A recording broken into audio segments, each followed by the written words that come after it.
gonna say we're gonna have to jump into it. Yeah, no, this is gonna be a normal one. This is gonna be a very normal episode. Nothing insane is gonna happen. I'd say, I think it's going to be very contained. Not more rants than usual, certainly. I don't think it's going to be like the Kendrick episode. We'll see. Welcome to the Unpaid Nobody's podcast, never know. Everybody. We might just start going rambling off. Because, I have a list of notes that I made. Yeah. Well, guys, everyone, we got a guest here tonight. Yeah. It's Issac Funches, Purvis's older brother and our biggest fan. What's up? One of the coolest guys I know. Yeah. Issac, introduce yourself. Talk to us. Okay, cool. So, like you said, I am Isaac's Purvis older brother. 8-year difference. Yeah. I'm the one that asked my parents for a little brother and prayed for like a year straight until he came. Aww. Let's see. It's not much to me. 33, going on 34 in October. I love hip hop. I love sports. And I'm pretty laid back. Yeah. My brother and I were pretty much the same, kind of. Yeah. On the outside, we're pretty much the same. When you start diving a little bit deep, inside, we're a little different. I think I have a little bit more city experience. Yeah, for sure. So that makes a slight difference. Yeah. Other than that, I'm glad to be here. Yeah, dude, we're happy to have you. Where are you guys calling in from? Because it's not Chicago this week. I was gonna say it's a very different episode where it lined up perfectly. We are in Jamaica right now. Yeah, we're in Jamaica. Before we got started, we're both like, let's pray that the internet stays consistent. Right. Our service with our phones have been spotty. Yeah. At best. But yeah, we are in Montego Bay, Jamaica. Wow. Well, you guys you sound just as good as you do at Purvis's condo. So okay, honestly, that would be ideal. Yeah. I will take that as not an insult. Yeah, no, it sounds great. Oh man, well, we're happy to have you here. It's kind of funny because like me and Purvis have like a 4-year age difference. And I realize every time like around you, Isaac, I realize like I'm right in the middle of you two. Yeah, yeah, literally. So this week. You saw the title. We're talking about Drake. Wanted to bring on Isaac, talk about some more experience. Yeah, we kind of have a take on it because we want to talk about Drake's impact on hip hop. We also want to talk about the albums that we think like encapsulate his ultimate legacy on the genre. Mm-hmm. That's how I would describe it with my fancy words. What would you guys agree? Like? No, honestly, the way I was thinking about it, the reason we chose these 3 albums is because like the larger subject that we're gonna get to is how he influenced genre through like streaming and how he kind of mastered streaming in terms of like how to mass produce, how to reach certain demographics, how to commodify, like, literally how to make money. Yeah. For me personally, going back to Drake, as long as I've known him. So the 3 albums we're talking about is Views, Scorpion, and Certified Lover Boy. Yeah. For me, that Views, for instance, was the transition for Drake for me. Yeah. I couldn't agree more. I think like that is like pretty cleanly like, okay, you before Views you have like artist Drake, and like post Views you have Drake the brand. Mm-hmm. Mm-hmm. So, like, let's run down the news and let's get to this subject because it's going to be a long one. yeah, for sure. All right. I was doing some research here, and I guess we can just go down the list and then break them down one by one. Yeah, for sure. Okay, the first one is Sofego. He dropped an EP before Pink. Then we have Logic, Vinyl Days. We briefly discussed that. Please don't hate on Logic. We have... Can't stop me from that. It's my podcast. At least try to maintain it, Brad. Yeah. We have Joey Badass 2000. We have West Side Boogie. Extremely excited. Yes. More Black Superheroes. And then we have Kevin Gates. I think it's pronounced Kaiser. Kaiser. So I guess a bunch of his albums are like words that don't use English phonics. Like Ishla. Yeah. You learn something new every time. Yeah. So, what are the albums sticking out for you guys this week? What are you guys eager to throw on? So from the list that we just went down, I'm extremely excited for West Side Boogie. I have been a fan of Woodside Boogie for a very long time. Every time every time I say Boogie, everyone thinks I'm thinking of A Boogie with a hoodie. Yeah. And then I have to quickly remind them, no, I'm sorry. I'm talking about someone who's a little bit more lyrically developed. Yeah. I mean, even when I've been listening to him since his mixtape, I believe 48 Hours. But yeah, that's the one for me personally that sticks out the most. I'm excited. His Sick. last album was something like Purvis would say, I would turn on and just go to LSD. Oh, just drive down the street? Yeah, oh Jesus. Yeah, that last album was amazing to drive at nighttime, summertime. Jesus. Dude, you guys are gonna like fucking hate on me. I don't think I've ever heard of West Side Boogie. I'm saving his albums right now. Yeah, I said 48 Hours, but it's called Thirst 48. That was the name of his mixtape first album. I believe it's on all streaming. I can see it right here. Right now. I can see it on Tidal. Okay, good. I would say this: if you are new to listening to him, listen to his albums in reverse. And the reason why I say that, I know a lot of times people are like, oh, listen to his old stuff and come to the new stuff. For me personally, if you're someone new, it's not always the best. It may not always be the best, but I feel like his last album, Everything for Sale, gravitates to so many people. Yeah. That you'll be hooked and then you'll want to hear his older stuff. Yeah, definitely.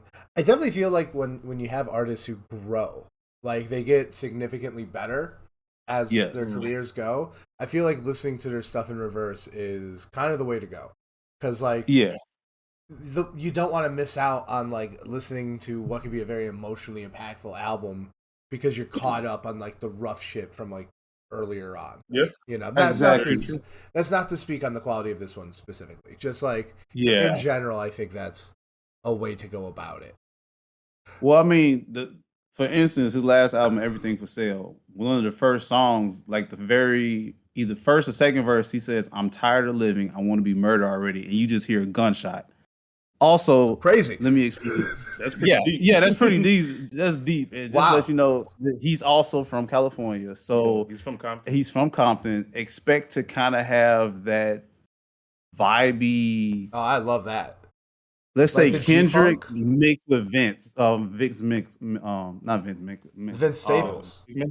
Vince Staples. Thank you, Vince Staples. Yeah, is him. He's like a mixture between Vince Staples and Kendrick. That's a good. Ooh, I like both those guys. Yeah, and he was signed by Eminem. Oh wow, yeah, that makes sense because I see that he has some Eminem features. Yeah, he was signed by Eminem. Yeah. So oh my god, he's got his number one track has Dram on it or Shelly. Yes, dude, I love Dram.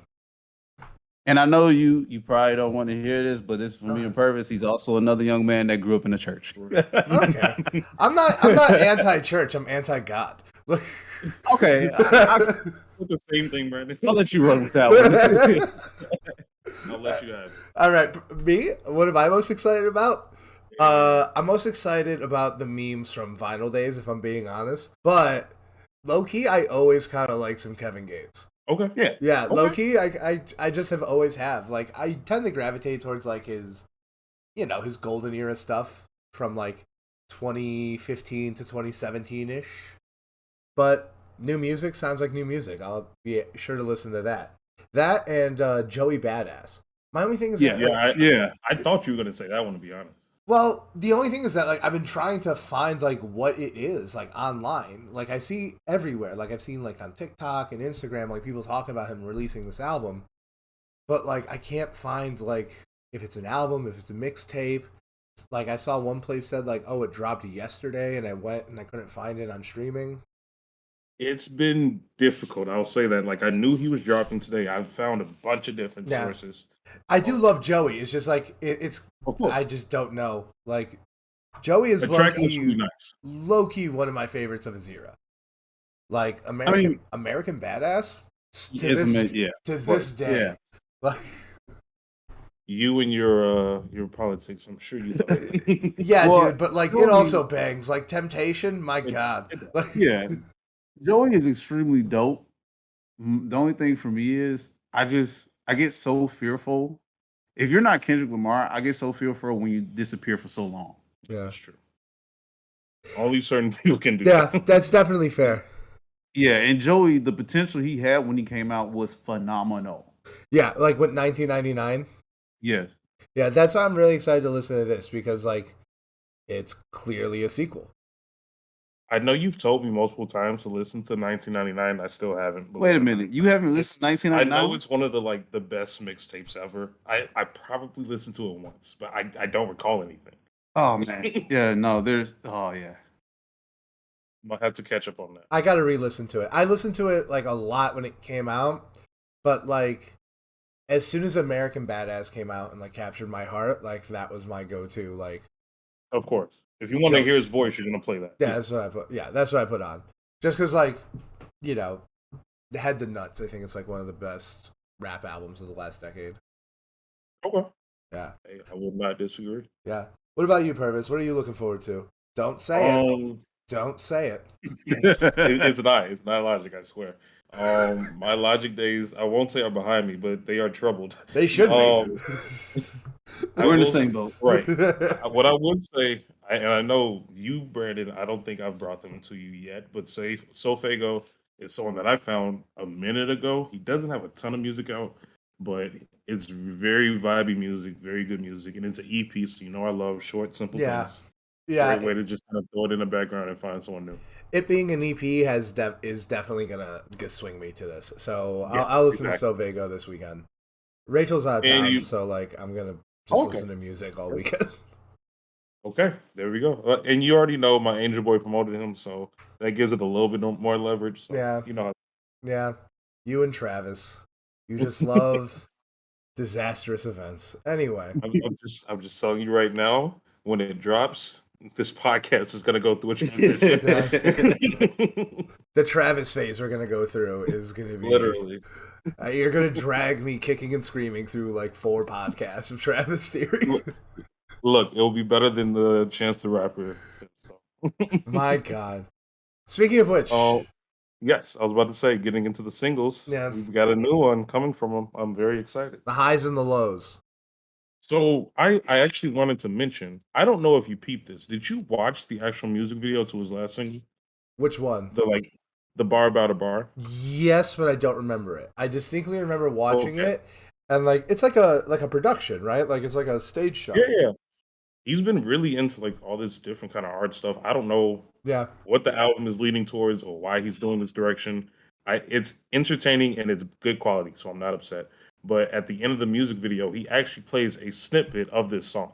So this song has already been made a while ago, and it's got a really nice like bass to it. So I'm excited to finally get it. Isaac, what have you thought about the last few Chance things? Okay, so besides Purvis, I'm probably just as big of a fan. And I know what Purvis said, lately he's been into the art thing, but when I think back, Chess has always kind of been a part. Oh yeah. Even going back to acid rap, like he commissioned some local artist to. Yes, and then even the music videos, the Social Experiment, and Francis and Lights. Yeah, with Austin Vance. One video, the one video where they was like on the stage. Chance has always been doing art in secret ways from the very beginning. If you look back to the video for Sunday Candy, it was pretty much a play on the stage with Francis and the Lights, the Social Experiment, and everything like that. So Chance has always been into art. But how I feel about the most recent singles, I'm very excited. I even sent a text message to our cousin group message, and I was like, "Who is this Chance, and where did he come from?" And then I had the thought, like, no, he's always had that level of rap in him. I just feel like he took a slight break because just like every artist, they grow and transition. And when you go from 10 days all the way up to, Coloring Book, the Chance that we know and love was there, but it was a slight transition.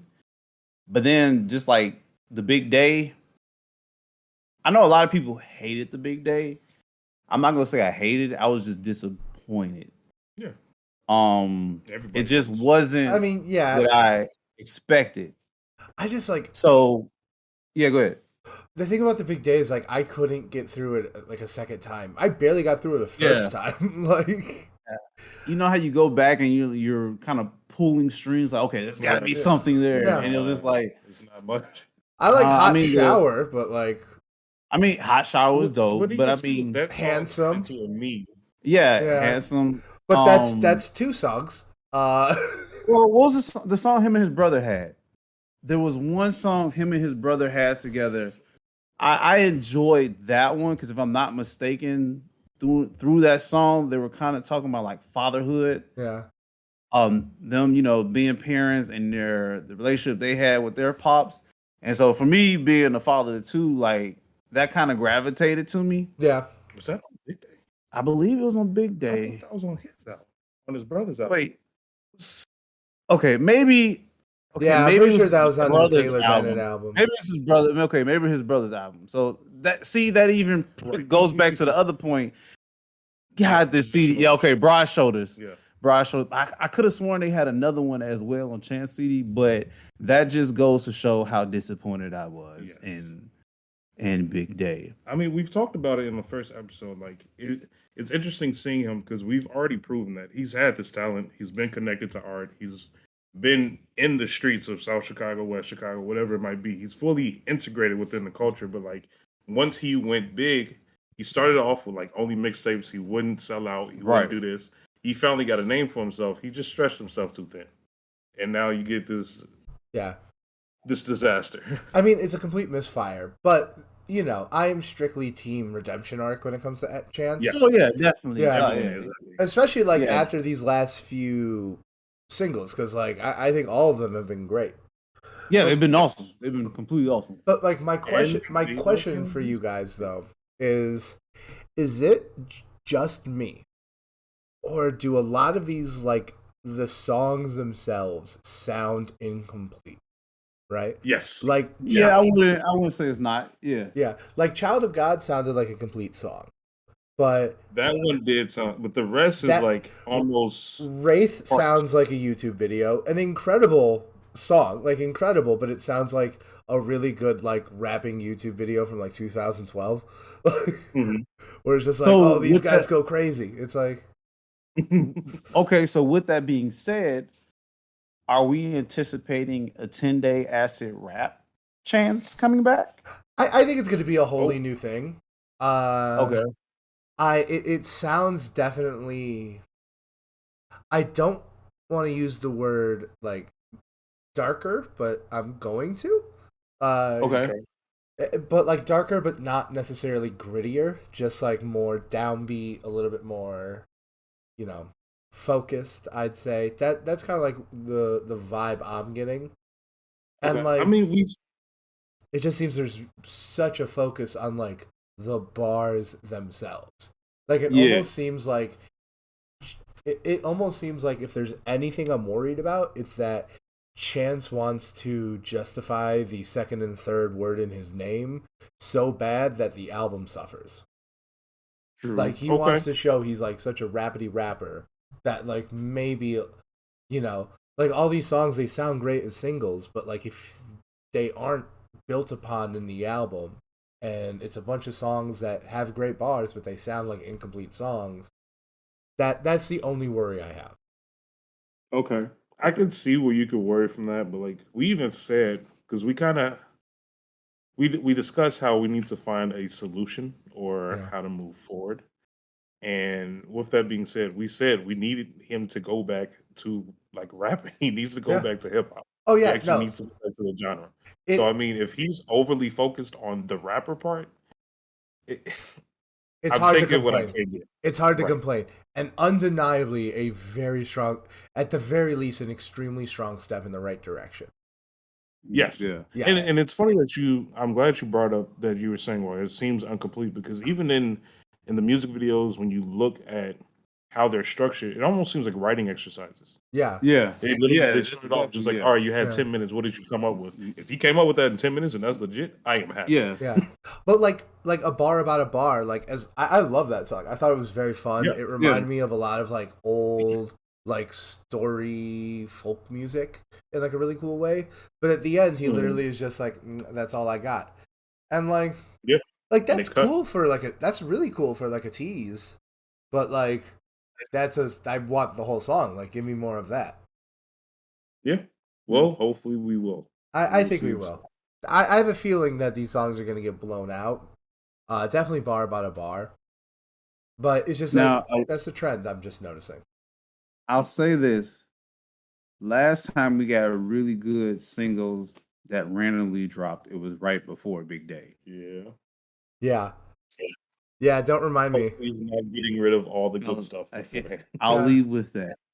Yeah, but those singles weren't on the album. At least Child of God is going to be on the album. Child of God is I gonna be assume. Okay. We hope. We hope.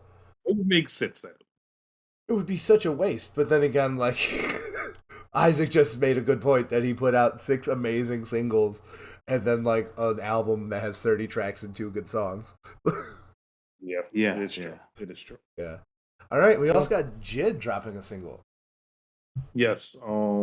He posted about this on, I want to say, Instagram, and he said that it was dropping at 5 p.m. and it's supposed to be like a freestyle. I'm assuming the exact same structure as some of these chance ones we've just been discussing. Yeah. I cannot find it. Yeah. Like for the life of me. And it's supposed to be dropped already. We'll have to look at it. I'm sure we'll share our thoughts on social. But yeah, no, I'm warming up to Jid pretty hard this summer. If Jid doesn't drop by my birthday in October, I will have issues. I might boycott. You're talking about someone who has amazing talent. Yeah. Every time we think we're going to get an album, there's no album. And the only thing I have right now that's recent that I really recent that I enjoyed was a song that he did with Imagine Dragons. Oh, for the what's it called? The Arcane. Yeah. Yeah. Yeah, someone showed me that and I'm like, you're really gonna make me listen to Imagine Dragons right now? I mean, look, his bar just brought me in and I was fine with that. Yeah. Have you actually gone back and listened to his albums yet, Brandon?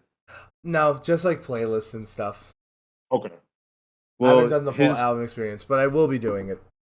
So DiCaprio 1 isn't available anywhere. I already know that. And that's kind of the mixtape that brought him into the scene. I believe that's what got J. Cole eyesight on him, was DiCaprio 1.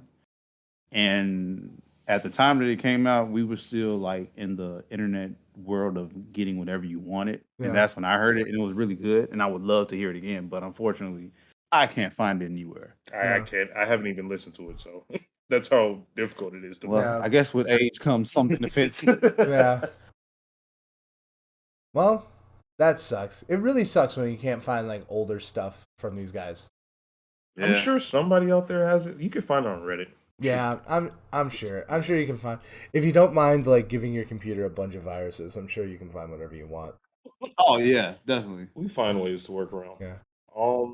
But I guess we should get into. Should we save the big news for last? Because that's going to be a whole conversation. Yeah. Well, that's going to be next week's episode.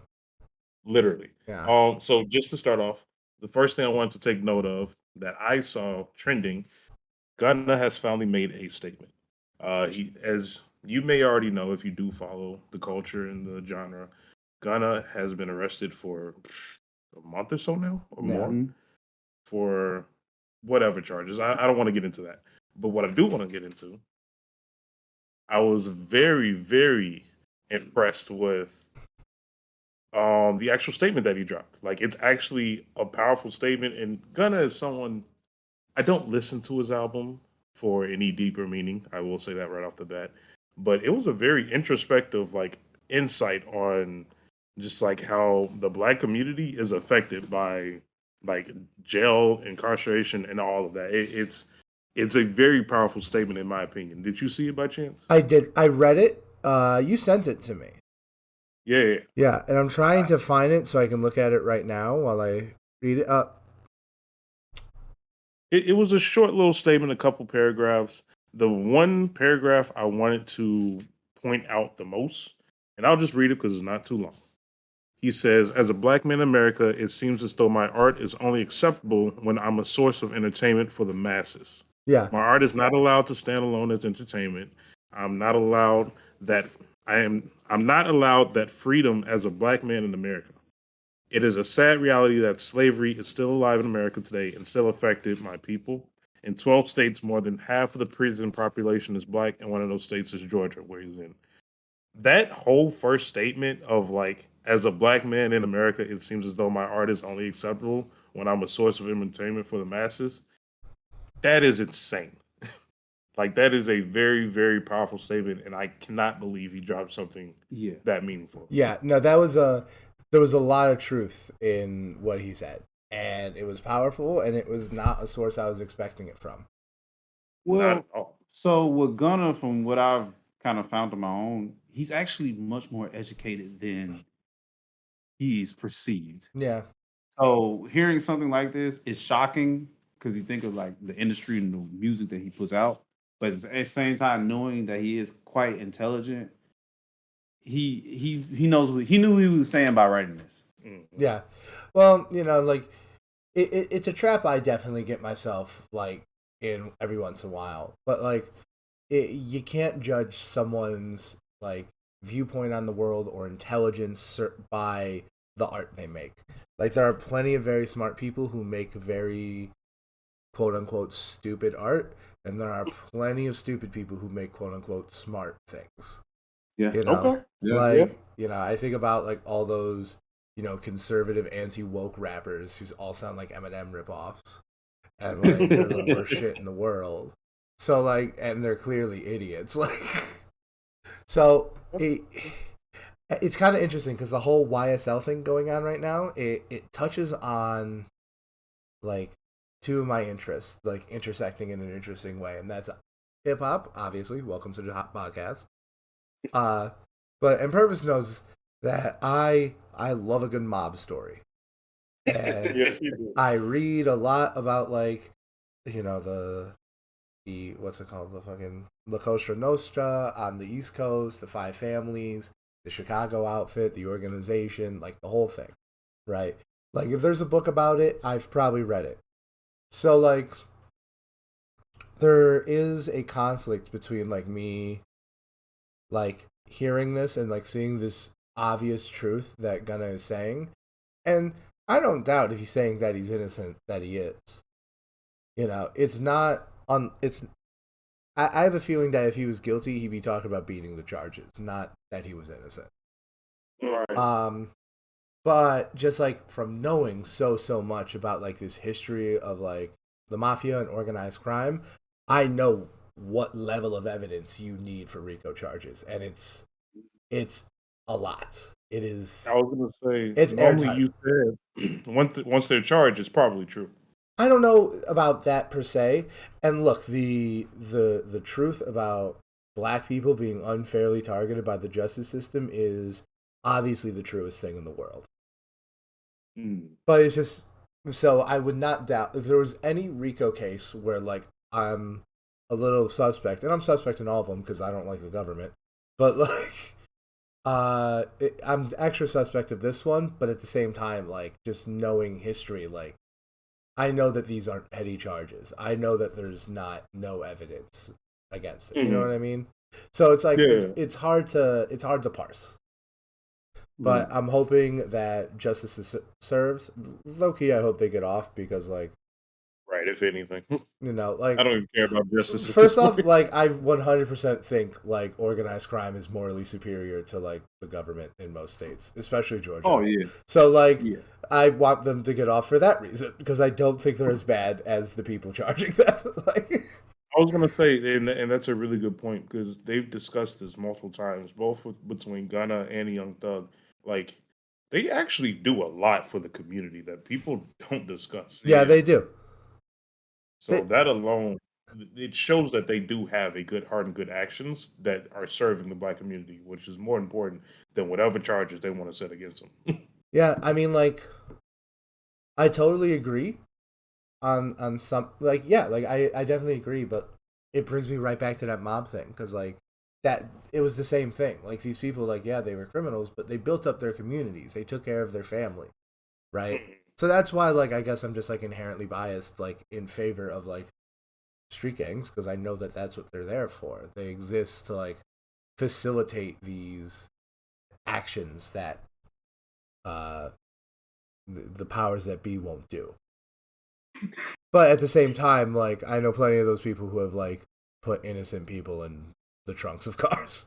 So like that is true. It's that like also... it is a way. And like at a certain like some of the things like these people do, you get to the point where it's like, are you a good person or are you a bad person doing good things?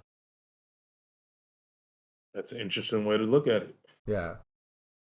All right, let's get back to this one because boy, I'm excited about this. I'm about to be one moody son of a bitch. Brandon, I thought you weren't being toxic anymore. Well, didn't you find love? I'll find a way. Love could make you more toxic. That is true. Thanks, Isaac. But that's some Rachel, did you hear that? Did you hear what he just said? Listen. Words of wisdom. That's wisdom speaking. Oh man. But Brett Faiyaz finally teased his album. Yeah. Wasteland. Yeah. Man. Do you want to? So, man. So literally this morning I'm taking my shower, and usually I'll have like some YouTube video to play in the background or music playing, whatever the case might be. I'm getting out the shower and I'm holding my phone as I dry off, and all of a sudden I just see Brent's name pop up, and I click on it, and all I just see is this quick couple of seconds trailer, Wasteland, and instantly I'm thinking, what is this? Is it single or are you actually like dropping? So immediately, I go to Purvis. Of course, I finished drying off, put my clothes on. And I'm like, bro, did you see this? Do you know what this is? Yeah, so I'm not the type of person who harbors hate and toxicity, but I sure do enjoy good music. So I am excited. Yeah, no, this is look, fuck the world. Brent Faiyaz is wow, you two are so similar. All right, bro. Yeah. Wow. Relax. His last album though got me through the pandemic. Yeah. The old stuff fucking bangs. Like, I mean, not really. It's very soft and smooth, but like, it's fucking incredible. And this collaborators list is Jesus did you see Christ. I wrote down some of the names. Did you write it down as well? No, I mean I looked at it and like I knew you were gonna write it down because that's what yeah. Here. I have Alicia Keys, Legend, Dream, Drake, No ID, Mike Dean, Georgia Smith, The Neptunes, Tyler the Creator, Steve Lacy, someone who I told you about recently, and many more. This is going to be so good. This is going to be really good. Low key, after. Go ahead, Isaac. No, I was going to say real quick, I hope that the Drake feature isn't the single that we already got, and we get something new. Totally agree with that. But that single's like a year old at this point. So I think safe to assume it's new, but who knows? Yes. Yeah, I mean the name that jumps out to me is probably Tyler. Now that I'm on it. Mm-hmm. But also Steve Lacy. Like I think he's gonna be he has an incredible voice, he has an incredible style. I'm excited. They will go very well together. I'm excited to see how they sound together. Oh yeah. Oh yeah. I can't wait for the guitar and all of that. Look, I'm just saying, we got Future and Brett Faiyaz in a year. I think we get a hall pass. Who's more toxic though? Future, probably. I don't know. Oh no. That's a topic for a different day. Yeah, that's a topic for a different day. That's a topic for a different podcast. That's like that's a head boxing match right there. Yeah. Heavyweight titles. Jesus Christ. Yeah. Top of their field. But throw the Weeknd in. Yeah. The Weeknd's the reigning champ. But I guess we can get into the big one. Yeah. I'm trying not to dive too deep because, like you said, this is going to be next week's podcast. This is a little teaser. But the 2022 XXL freshman class has been revealed. It's Oh boy, it's a big deal, in my opinion. Yeah. I haven't even got a chance to see it, so this is gonna be I'm new for pulling it me up right now. Okay, let's see. because it has not done so well over the years. It went from being really good to just kind of falling apart. So I'll just kind of list out the names real quick. It is Nordo Wick, Dochi, Sofago, Babyface Ray, Callie, K Cry, Cochise, Big 30, Ken the Man, Big Scar, Saucy Santana, 10th spot winner Baby Tron. That's the full name. And Wheezy out of here. That's the full name. I've Or the never, full list. I've never heard. I've heard of Nardo Wick. You sent me him. Yes, I did put you on auto. Wolf. Yeah, and that song was really Dochi. good. That song was good. Go ahead. Finish what you're saying. Then I'll say what I had to say. No, I was just saying that that Riot song. I liked it. I liked it a lot. Yeah. I'm glad he's on it. The second person, Dochi, and I just made a good point. This is very early for her. I don't know what type of connect they have. PG Lang. That's got to be the only reason why. Only the because Kendrick just dropped. PG Lang name is going to eventually become bigger than what it is right now. Because if you're not in the music world, you probably don't know what PG Lang is. Yeah. But for Dochi to be on here so soon, that one song. That's literally one song. So that's big. I mean, so she's on there. I don't know how. All this big media stuff is all paid for. That is also true. Yeah, but it is always cool to see. Of course, the one with the awful name is a white man. Yes, it is. It is a white man. I'm gonna be completely honest. I know 3 names here. I know Cochise. I actually dove into him. He's from TikTok, or I found him from TikTok. He is very big. He actually deserves to be on here. Yeah, he is. Sofago, he's dropping the EP. He is on here. Well, I know of Dochi because of PG Lang, and I know of Nordo Wick. Yeah. Because I put you on him. Yeah. I do not understand how Yeet is not on this list. It's robbery. Wait, how many has he put out albums? Yeet has albums. If you put out your second album, you can't be on the freshman class. Oh. So that would explain it then. Yeah. If you probably put out 2 albums. Yeah, you put out 2 albums in the last year, right? In between last freshman class and this one, right? Okay, there's my answer. Yep. Yeah. That's robbery. There's my answer. I get that. But on one end, I'm trying to think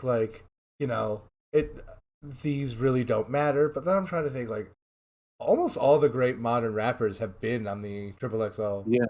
Yeah. I'm about to say this is where they came up with. This is free advertising for them. So I get Yeet is bigger than XXL. So that kind of explains. Well, yeah, no, it really is. Yeah, it really is it's XXL at this point is the one who wins.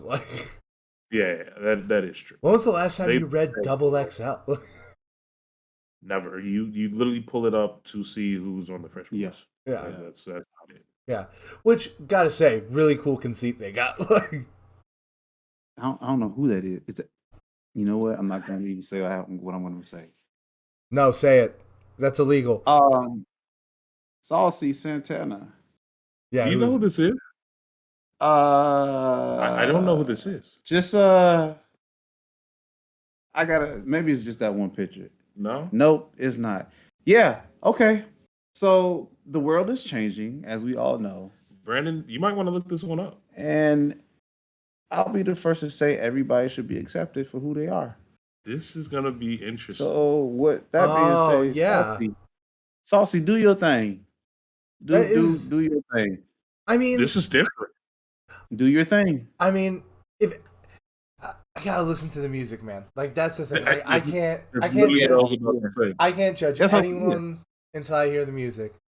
Exactly. That's why I said do your thing. I'll wait till I hear something. The only reason I needed you to look it up and point it out because this might be a first. It really might know anyone else. It's certainly the first in that aesthetic. I think there have been other queer people, but I think it was Young Ma. Oh yeah. Yeah. She So kinda But came at the time though, she never really it was known, but I guess she didn't she announce. didn't announce it though like that. sure, but like I don't know. But These it was people very are obvious. yeah, It was very yeah, obvious. And then you also got to think doing now and then it was a little bit more acceptable for Yeah. a female compared to a male. yeah, definitely. Like, and the So other, and the thing that's interesting about it is like, hip hop is a very masculine art form. So like exactly. when you have someone like Young Ma come in, who like, yeah, she's a queer woman, but she embraces that masculinity of hip hop so well. God knows I It's easier listened. to accept. Yeah, and like, Yeah. she wasn't great, but she was good. You know. Yeah. Yeah. So like, look, I think it's interesting that this kind of aesthetic is coming in. Like, I don't know. Yeah, What that's do why you I think? said do your thing. Yeah. You might come in and completely change the game, which is Yeah. hey, that's Hey. dope. Yeah. Like, look, if he comes in and fucking drops dope music, hell yeah.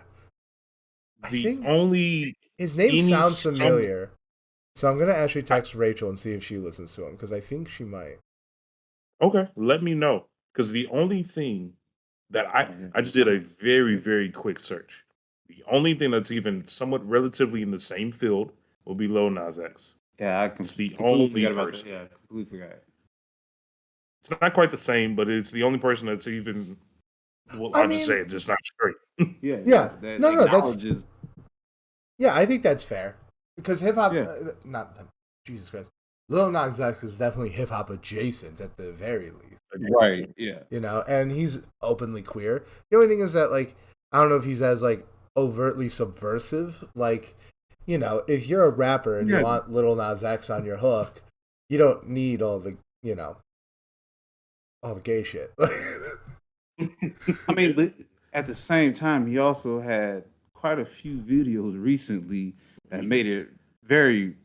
He Yeah, made a statement. Yeah, he yeah, it made was a statement. It was a statement. Yeah, Yeah, no, yeah. and I agree. Look, it's the Kevin Abstract has that bar on that one song that I don't remember where it's like why do you always rap about being gay? It's like because no one else does. I don't Like, know. Yeah, not enough Yeah, rappers. that's true. About being gay. yeah, That's so true. like so I can't hate on it. I just gotta listen to some music before I make any judgment whatsoever. So Right. I mean, We have a lot of work. yeah, well, that was my plan this weekend was to listen to at least like a couple songs from all the Right. Triple XL people because we're gonna talk about it next week. But yeah, I just remember what's your guys' history with Triple XL? Like, because I know most of the time I'm like, wow, 4 of these are dope. Literally, yeah. 4 this- or 5, maybe.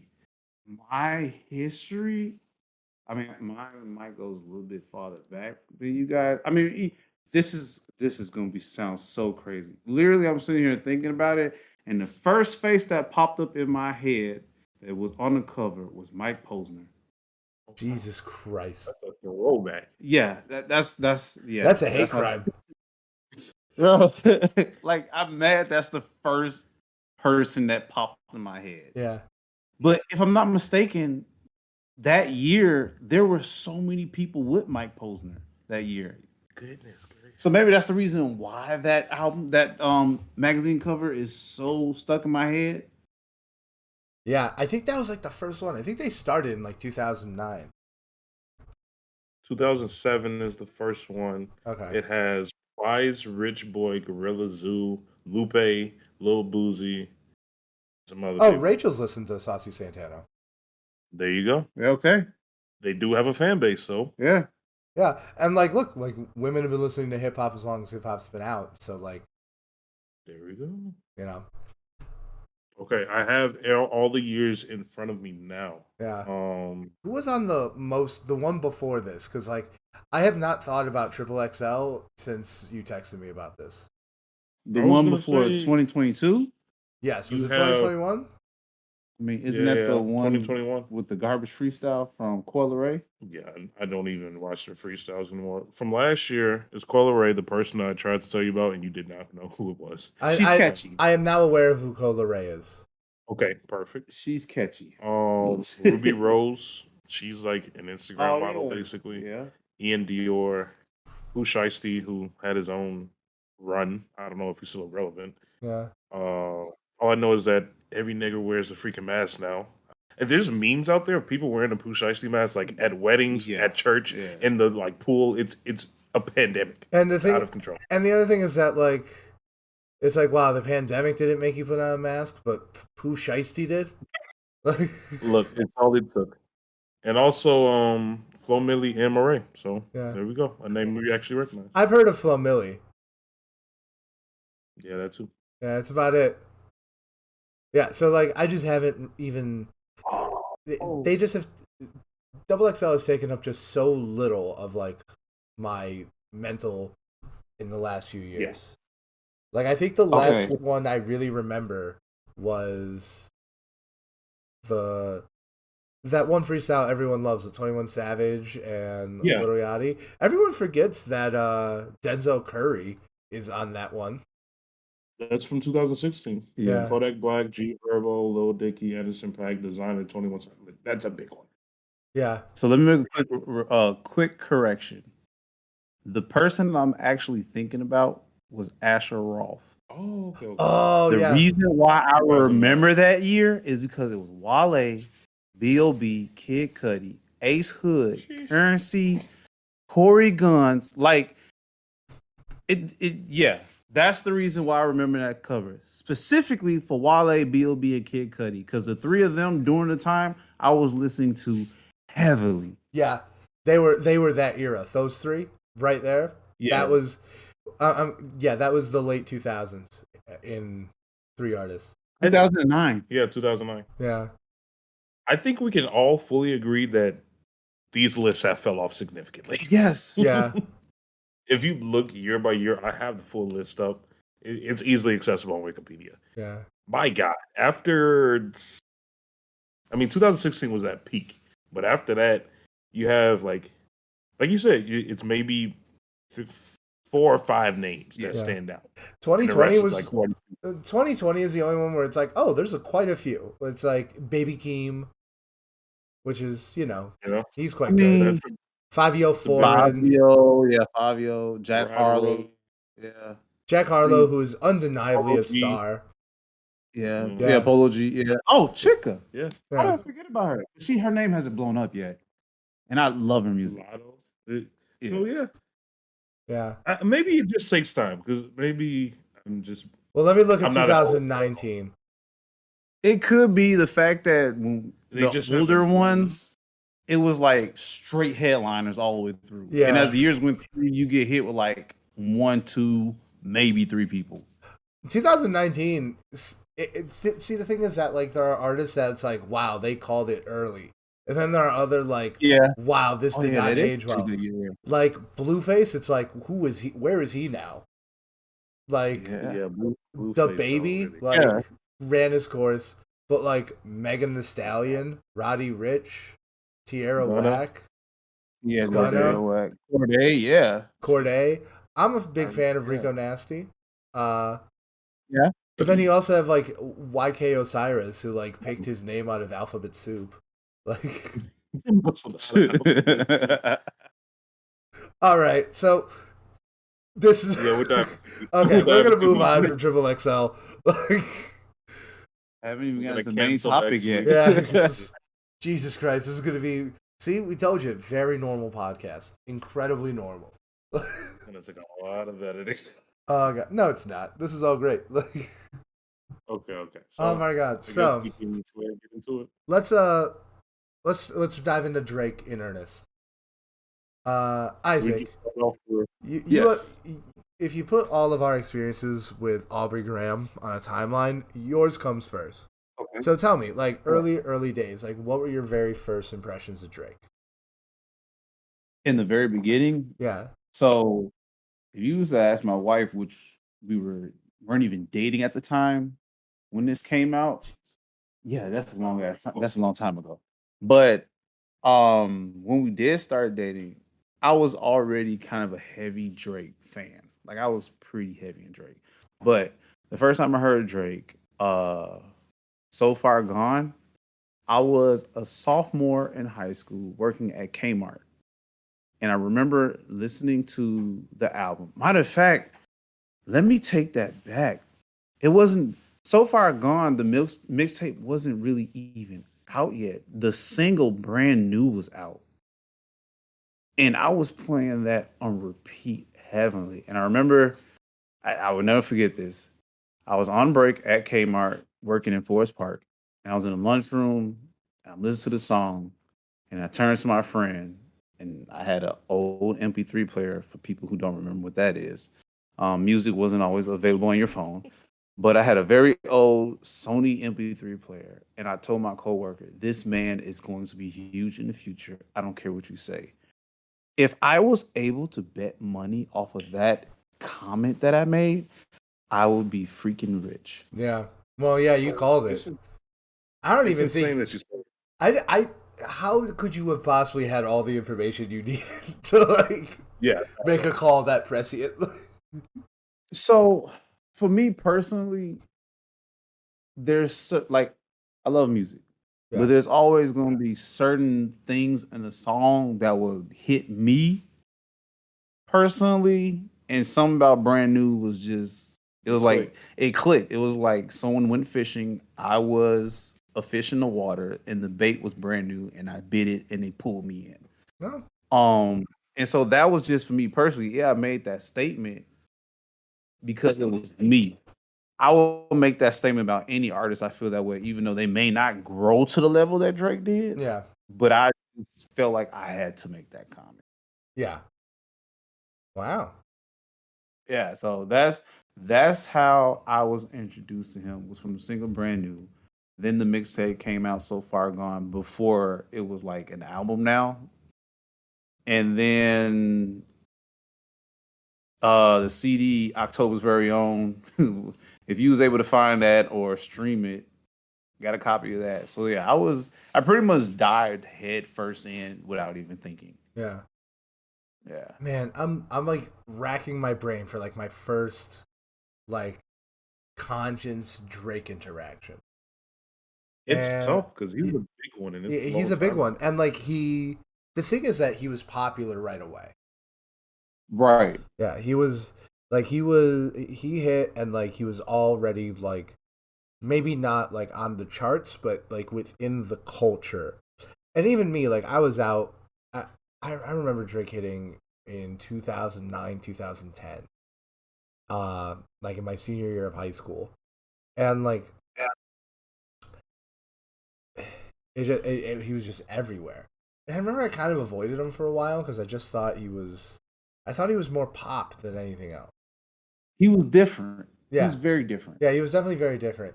And I think like I think a few songs off his first album won me over. But I think I remember like listening to that album and not really liking the whole thing, just like really liking like Over. Like everyone. So are you Over. talking Thank Me Later or So Far Gone? Thank Me Later, not So Far Gone. This was post So Far Gone for sure. This was like a couple years later. Oh yeah, you did say 2000. Yeah. And I think like my first like conscious like Drake memory was I was in my buddy Muhammad's basement, and he started playing like some real early versions of like The Weeknd. Mm-hmm. And he was like, "Yeah, man, Drake posted this on his blog." And I remember saying to him, like, "I don't listen to Drake though, so like, why do I like care? Why do I have to go through him?" Yeah, but like, I instantly love that music. And then like when The Weeknd was on Take Care, like I was like, "Fuck yeah!" And I jumped in, and to this day, Take Care is still one of my top tier favorite albums. It's a hard tie for me for number one. It's like my favorite Drake album. What's your favorite? The very next album. Nothing Was the Same? Yeah. That's a good one. Between those two, I'm pretty much, those two are tied for like me personally, my favorite. You know, to me let's let Purvis talk about his first contact with Drake, and then we'll talk about our favorite albums. Not saying like mine is the least meaningful, but mine is the less structured or like actually like. Because like Drake was like a cultural entity. Like he had multiple albums, been on the charts for years when you dived in, right? Exactly. I was going to say, by the time I got to this, and I've said this multiple times on the podcast, I did not have any form of music player. I eventually got a PSP that only had gospel on it, and then I had an iPad that like I had someone else put music on. During that period, I'm pretty sure they put on "Thank Me Later," and I didn't fully understand anything. I feel like the most in your early years, the most you heard was when you was in the car with me when I was driving. Yeah, that would be all I would hear. By the time I like Purvis sat down and said, "Let me discover Drake." Lucky for me, it was "Take Care." Unlucky for me, I considered "Take Care" an R&B album. Okay. So when I found Drake, it wasn't like, "Oh, this is a hip hop artist." I found him. I was like, "Oh, this is an R&B artist, and this is just really good music." But like at such a young age, you don't really understand R&B. Like, Yeah. you don't even know what love is. I mean, still. So by the time I found him, I was lucky enough to find him at one of his peaks, in my opinion, and one of the best albums. But I didn't know nothing about the Grassy days, the Superstar days, like all of that stuff. Nothing. Wheelchair Jimmy? Right. Yeah, all of that. Man, over my head. I did watch Degrassi too, but I did not. I did too. I'm not. I did not. I'm not super familiar with. I don't think I watched the seasons he was in. Okay. So if you saw like the first couple, he was in a older, like the original cast. I'm showing my age again. He was a part of the original cast, and didn't I get shot or something? That was I about to say. Spoiler alert: the reason why he wasn't on the show much longer after a certain amount of seasons, he gets shot on the show, and he ends up being in a wheelchair for like the remainder of the season, and then I think eventually like his character just goes away. Like, he didn't die off; he just kind of goes away. That's why I had like yelled out "Wheelchair Jimmy." It was like a joke for Drake before he was Drake. Yeah, his character's name was Jimmy.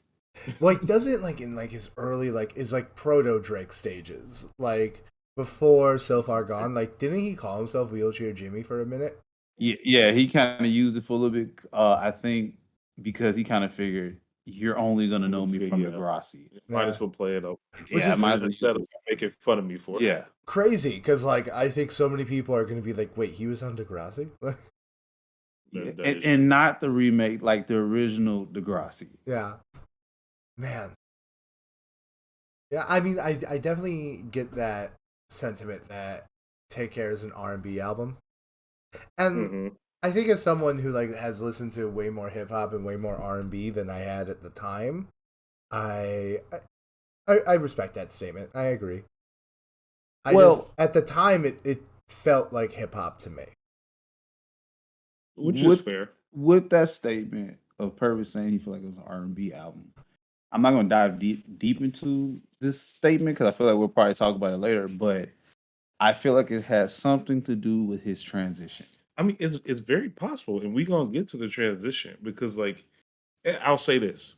Getting into the transition before we get there, the reason this was R&B beforehand, look at the track list for Take Care. Yeah.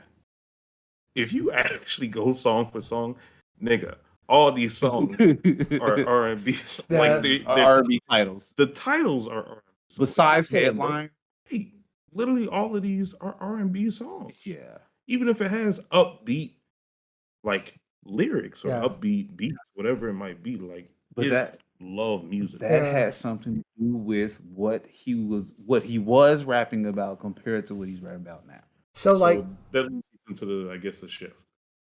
That makes total sense. What I'll say is like I'm looking at like the tracks that like stick out to me though, and like just these are the ones that like when I get nostalgic about Take Care, I remember. They are Underground Kings, We'll Be Fine, Crew Love, so Point Purvis, Thank you. Headlines, Hell Yeah, Fucking Right, Lord Knows, Make Me Proud, which are all like hip hop songs. But I definitely get like, you know, Marvin's Room is as Over My Dead Body, Over My Crew Love, like so many of them. Like We'll Be Fine. So Doing It Wrong. That's Julian's like breakdown song. The two songs that really I think I enjoyed the most out of this album was The Real Her because it has Andre 3000. And I will argue till I die, Andre 3000 is one of the best lyrical rappers of all time. Undeniably. And then 2, I can't remember the title right now, but the one that had playing the saxophone at the end. Stevie Wonder playing the saxophone at the very end of the song. Can't remember which song it was right now. I feel like I'm failing as a Drake fan. But every time I can literally fast forward to a song, just go to the end of Stevie Wonder playing the saxophone, and I feel like I'm in heaven. Incredible. Yeah, you know, I think like the most interesting takeaway I have from like this era, before we move on, is, you know, me and Purvis, we always would talk about, and this will be relevant, like, oh, we really want Drake to be more focused, to have like better, to have like a more cohesive, artistically valid album. And the example we always use is like Take Care. But like this shit still has like 20 tracks. It does. It does feel like focused and concise and everything. Right. It doesn't feel like you're to me personally, it doesn't feel like you're listening to 20 songs. That is also because every song is actually good. Yes. I can't say that. Yeah, that's true. It feels like an album as opposed to like a product, like some of his later album. Like they just feel like vessels for songs to game the algorithm. This felt like an album. Plus, it just happened to be 19 tracks. Right. Plus, on top of that, this is when it was okay for songs to be like only 3 minutes long. Yeah. The album is 1 hour and 23 minutes. But I feel like with some of the newer, most recent songs, recent albums, I feel like songs are almost 5 minutes long. I mean, yeah, definitely. Especially like in the more popular stuff. I feel like I'm looking now, he's averaging out, all his albums is 1.5 hours. How have we accepted this? Because it's Drake. I just feel like it's way too long. Well, because like, you know, I think we can all agree that like Take Care, Nothing Was the Same, and if you're reading this, it was too late. I think we can all agree that's like a stellar run. Yeah, it was. That is a stellar run of albums. That, and I would say good enough to buy you I'm okay with these albums being as long as they are. Yep. You know, I mean, but that leads us up into the direct shift of when we no longer accept it. Yeah. And so I feel like personally, and this was another topic or a conversation I just want to go over on the podcast. It's very like, I don't want to say rare, but only certain artists have 2 careers. Obviously, the biggest one is Kanye. We've talked about him nonstop. And he's had multiple careers. Yeah. And so you don't see that too often. I feel like The Weeknd has had multiple careers. Yeah. I feel like Kid Cudi has had multiple careers. Yeah. But like the big names, these people have had either 1 or 2 album spans where it almost branches off in its own, like it's a whole new artist. Yeah. But then again, like, you're totally right, but there are also plenty of artists that I would not say that of. Like, the biggest example, the one screaming at the top of my head is, like, Kendrick Lamar. Kendrick Lamar does not feel like he's had 2 careers. No, not at all. You know, Wale does not feel like he's had 2 careers. Okay, Wale is a good example. That's a good point. But it's not an argument. It's just, like, making it clear that, like, while that can be true, like, I think there's more. The reverse can also be true in certain circumstances. That's all I meant. Right. Yeah. And that is true. But it seems like I won't dive too deep into the video, but you've talked about the video before in the podcast. I forgot his name. Is it FD? FD Signifier. Yeah. Yes. Yeah. A lot of the. We'll make sure to put that in the dibbly do for this episode, because we based a lot of our. He made a video about Drake that I feel like spawns a lot of the conversations, and it just melds very nicely with conversations me and Purvis have been having for a long time about this man.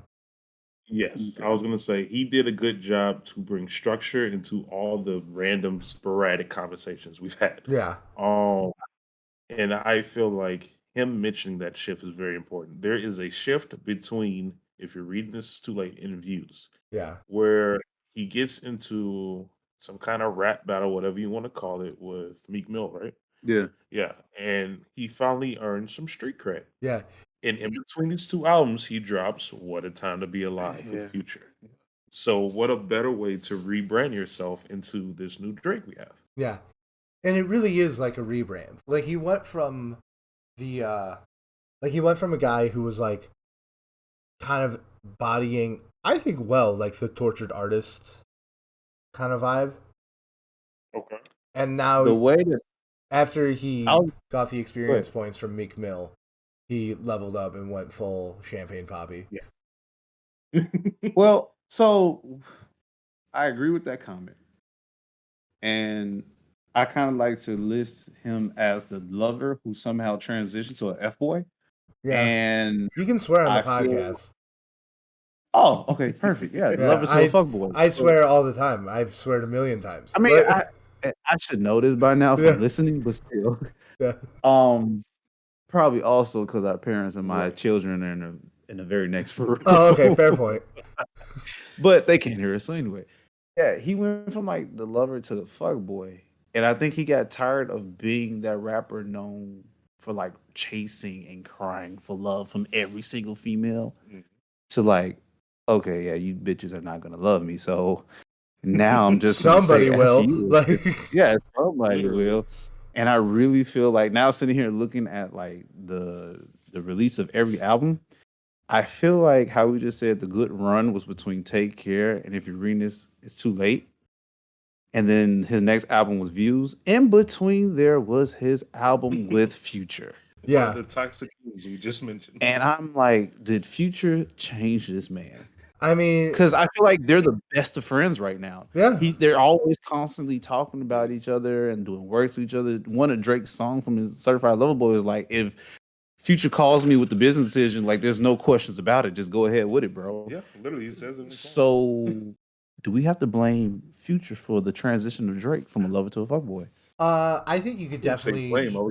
I think you could definitely chalk up like the aesthetic differences, like the way the music song by song sounds. 100%. I think you could definitely see Future's influence on everything past. If you're reading this, it's too late. I don't know if Future's impact is what led him to become to commodify himself so effectively. That would be where I'm like, I don't know if that's 100% the case. Yeah, I was saying it as a joke, but there's some truth behind it. I'm not gonna say it's the reason why. Yeah, and you just bring up a really good point. When you mix Future's energy or presence, whatever he brings to the table, with that toxic touch, when you add what Drake specializes in, which is like being able to reach the masses, get streaming numbers up, you get this second like career path of Drake. Yeah. You definitely do. And I definitely think that Future's influence can be felt all over these next few albums. Mm-hmm. You know. Now, how cynical are you guys? Like, how much do you think like this decision to like make these albums like almost like drops, like they almost feel like events, but you know, they feel like cultural events, but not because they have substance. Not the same way that like the Kendrick album was a cultural event. Not the same way that like a stellar movie is a cultural event. Just because like it's the thing everyone is listening to. Right. It takes over the entire culture, and certain artists can do that and have the talent to do that just because they are at the top tier in the upper echelon. But like, it's different because he goes outside the culture as well. Right. Yeah. That's the thing. Drake can pull in much more than the typical hip hop listener. I mean, he pulls in everyone. Right. Earlier, we went on an excursion. While we're on excursions, I hear at least 3 to 4 different Drake songs come on, and we're in Jamaica. Right. They don't even listen to. I asked the person. He pretends to be there. Like he does. Yeah. Like he pretends to be from there, but he's not. Yeah, I really think after I don't know if you want to call it a relationship or the run with Rihanna is like, okay, I'm gonna pull this island boy thing. And something I guess we can talk about a little bit later. I feel like whenever he taps in or touches something that's popular, he mixes it into his music. The Weeknd, Rihanna, like even now, I feel like he's kind of even though Jack Harlow's like a copy of Drake, Jack He Harlow can is. like tap into like the Southern Kentucky people, and I feel like Drake might find a way to even pull that in. You know, it's Yeah. interesting, and me and Purvis have talked about this before, but I really want to get your opinion on it, Isaac, because you were there at Ground Zero. Because like I distinctly remember when Drake hit the scene. I remember from like core hip hop fans there being way more pushback than there is on Jack Harlow right now. Uh you know what? Like I remember people really clowning on him because they thought he was like effeminate. They thought he was, not hard. A little bit, I guess like a little bit, we just live in a world where that doesn't matter. But like, Yes. pretty right? much everyone I know, like, look, even like I was watching FD Signifier, the guy who made that Drake video. I was watching like one of his streams, and someone asked him about Jack Harlow, and he was just like, yeah, like he's not for me. I don't think he's particularly good, but he's cool. It seems like the reason why they're comparable is because they both appeal to women. But I think it's Right. interesting that Jack Harlow has had such an easier time winning over core hip hop fans. Not that I think that group is like particularly in love with him. I just think they like him way more than they did Drake at the time. So if I was to compare the two, like you just said, Jack Harlow has it a little bit easier now because times are different. Plus, I feel like the songs that he's dropping are meant for the radio, and the radios are always going to play what's hot. And like you said, it gravitates to the ladies. So if you're in the club and one of his songs come on, you're going to want something that you want to dance to.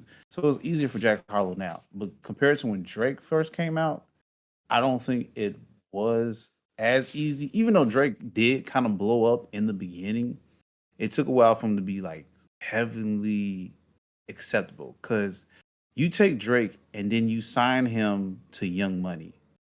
When you Yeah, look at the roster of Young Money, he didn't fit at all.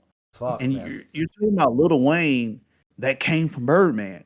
Like you're taking this lover kid at the time who's rapping and loving and all this fun stuff, and you're throwing him in with this hard Southern Louisiana rap music. It's like, who are you? But you're kind of catchy. If Wayne is accepting you, let's give you some time to grow. And then he kind of grew, and then he started being kind of same thing like I said with Dark Harlow. If you're in a club, you hear a Drake song on, somebody's gonna get excited, Yeah. and it's crazy. And this thought just popped up in my head. J. Cole, not J. Cole. Wow, Jesus Christ. Drake to me was almost like the first trap soul. Oh, Bryson Tiller. To okay. me, That's he an was like interesting the first. comparison. Because I mean, even though Bryson Tiller on his first album he rapped a lot more, he still was singing a little bit, and he was still talking about love. So I feel like Drake opened the doors for like people like Bryson Tiller in That's his early career, but like the new Drake is opening doors for a whole different category of rappers. Yeah, that is definitely true. It's something I want to get back on, but I just got to hammer out this point because I think like we can't lose it. When we talk about Drake's shift, where does Young Money fit into this whole thing? Like, when did he leave Young Money? Was it around Views? So I think it was a little bit before that. Young Money's run didn't really go that long. They fell apart very quickly. Because I mean, when you think of Young Money, the only people who still relevant is Drake, Nicki Minaj, and Tiger. Yeah, Besides that, if I'm not mistaken, Young Money had like 10 or 12 different artists on there. And I believe Young Money I want to say fell apart, but I feel like it kind of fell apart somewhere around maybe the end of Take Care. The Hold on, end. Brandon. Give me 1 second. So Drake put out Up to Views on Young Money, and Young Money also put out What a Time to Be Alive. So yeah, the interesting thing is that Drake Up Till Views was with Young Money. I don't know how tight creatively they were, but that was that's how long it lasted. And they put out What It a was Time very to Be short. Alive. Yeah, the Young Money run was very short. Yeah. Yeah, definitely comparatively looking back. I mean, you can say the same thing. Like, even though OVO music is still, Drake, he tried to do the same thing as Young Money with OVO music. He tried to sign different artists, and it was just like, where did that go? Oh shit! No, I misread this. Young Money put out Scorpion too. Really? Yeah, Huh? yeah. So where does OVO music fall in then? You know, a lot of times, and we talked about this before, and I don't want to talk too confidently on this because I am not in the music industry. But like a lot of those times, there's multiple uh labels on shit. Like think about Right, right. Think about like Mr. Morale and the Big Steppers. Like that was simultaneously on Top Dog and Right. PG Okay. Lang, right? And think about how all the weekend stuff is on EXO and also Def Jam. Like usually, like there's multiple different layers to that shit. So I think Gotcha. OVO has been on all of them even before the Young Money. And then how Young Money falls into Cash Money. Yeah, Got you. Got you. Got you. yeah, Okay. yeah. And Learn something so, new. so that's interesting. I had no. So it doesn't seem like so whatever shift happened at Views wasn't because of Young Money. Like Young Money was Right. around for both of it. So I think that's interesting. Wow, we just did investigative journalism. Look at you guys doing your job. This is what we do. So we do. It's a side gig. Now Try. let's broaden this conversation out too. Purvis, how do you think like streaming just changed hip hop? Because while I think Drake is like the easiest example to look at, he's far from the only one. No, not at all. He is not the only one. It branches out to a lot of different artists that just naturally it became just a smart business decision to go towards streaming and to invest into streaming. So with that being said, like I feel like every artist now has jumped on board. Obviously, Drake is the most obvious one because he gets the highest numbers, but there's so many artists out there, and it happened to hip hop, it happens to R&B, it happens to rock and roll, whatever it might be. As technology advanced, the obvious solution was to go to streaming. Mm-hmm. And so, with streaming being so easily accessible, it changes how the genre is presented to the population. Right. So, previously, obviously, we have vinyl players, we have cassette players, CD players, whatever it might be. That's how artists will make most of their money and get their like music out there. But it just seemed naturally so much easier to jump to streaming for everyone. Do you think the reason for that jump was because, like you said, vinyl, set, CD, we jumped into the MP3 world? MP3 players, we got, Yeah, off brand, we have Apple. I, yeah, I had a Microsoft Zoom. yeah, So, yeah. yeah, just age again. So, if people are downloading and like getting the adapter to plug into their car, getting headphones, no longer listening to the radio, was streaming the only logical Right. choice? It It was just made sense. certainly because there's an entire like 10-year period where like music was still bought, but it was bought digitally. Like the iPod Mhm. changed things completely. Right. And yeah, And I on think top of that, a lot of the sales that you see that are quote unquote recorded is something that was just naturally attached to merch or into something other yeah, things. a So you lot of them. basically Yeah. doing the digital Yep. as an add-on Yeah. to boost it up. I remember I was watching an interview with the Black Keys of all people, and they were saying that like the only way to get like an album to like number one nowadays, because like it's by purchases, is to include it with like the tour tickets, to have to like bundle it and then have it count. And they refused to do that shit because they didn't want to juice the numbers. Yeah, it really is pretty wild how the economics of this all has changed over time. Right. It was all just a business motive. Yeah. It makes sense. Yeah, and it seems like music changed from like, something from like a product, like I don't want to say that. It was like something you went out and, it was something you like went out and bought. Like you bought an entire album. It was like a physical thing you kept in your home. Right. And that is very true. And now it's just something that's on your phone. And like in the era of streaming, not even on your phone, just on the internet. Like and it's very easy to break it down to like, hey, I just want to listen to these 5 songs. Now on some ends, like it's good. Like it's certainly good for us because like we want to listen to as much new music as we can, and it's certainly cheap. God, could you imagine how expensive this podcast would be if we had to buy everything? Yeah, Jesus Christ! If every album was $15, $5-10 a month. Yeah, we're paying. We get everything. Yeah, like you said, $5-10 a month for all music. Yeah, all music.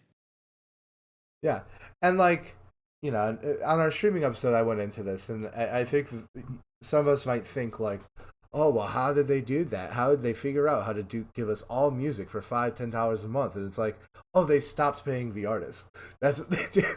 Yeah. It's like, oh, the people who like work and like make this for you, they don't get jack shit anymore. Enjoy your $10 music subscription plan. And the thing is, that comes with the negative that goes into why we're talking about this. Why there's so many albums that come out where like the artists, there's no reason to cut the fat. Like it only makes sense logically. Put out everything. Yeah. If you have everything now, put it out there and just let the streaming numbers do their magic. Yeah. And that's exactly true. And what's interesting is how the technology affects it completely. Like, when you have a CD, only so many songs fit on a CD. 30 songs was that was a double. That was a double LP. You would have to take out one CD and put in another. I mean, that was like Outkast's last CD. You got I had to buy 2 CDs for Outkast's last album when it dropped. Yeah. Roses and Speaker Box. Yeah. Oh my God, that was a great release. Yes. Oh yeah. Yeah. That's a throwback. So with Purvis, when you say the artist should just drop everything, here's a question.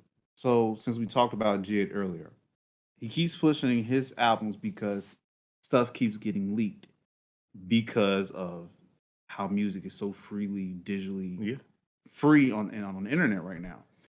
If an artist's album is just about done and a couple of songs get leaked, is it wiser to just say, here's the album?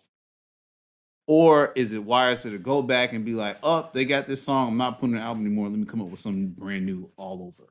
So I have a perfect answer for that. In my personal opinion, I think they still need to just drop it. Because one, they're just losing money out on quality, like time and effort that they put into the studio to make these songs. If they're already leaked, you might as well put it on streaming devices to get what money you can. Second point, Playboi Carti.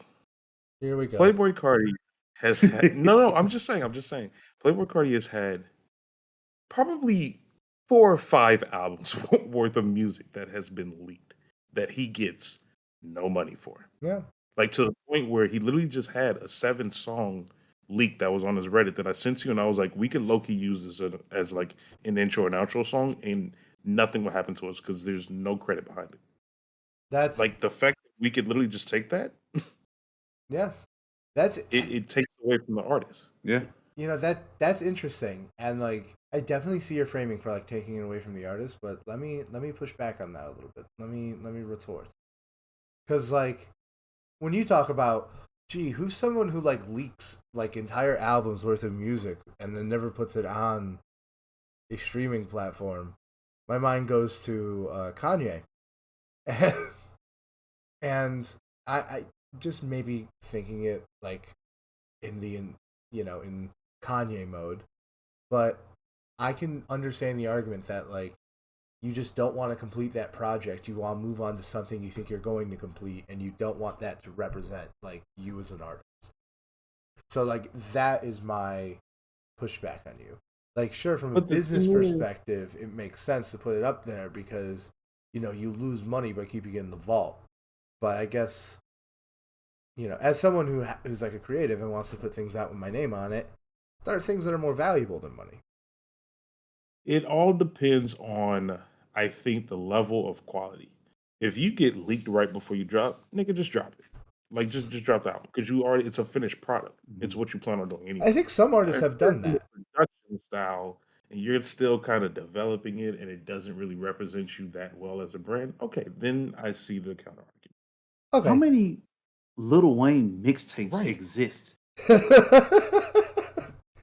Like literally, like that's the point of a mixtape. Just put music that isn't meant to represent your specific brand, but to still show your quality and talent and put it out there. Isaac, are you on me and Purvis's kick of bringing back mixtapes? We should bring back mixtapes. Strongly recommended. Oh man, oh Jesus. Yes and no. Now I got a chance to song in my hand. Does anybody really care about mixtapes?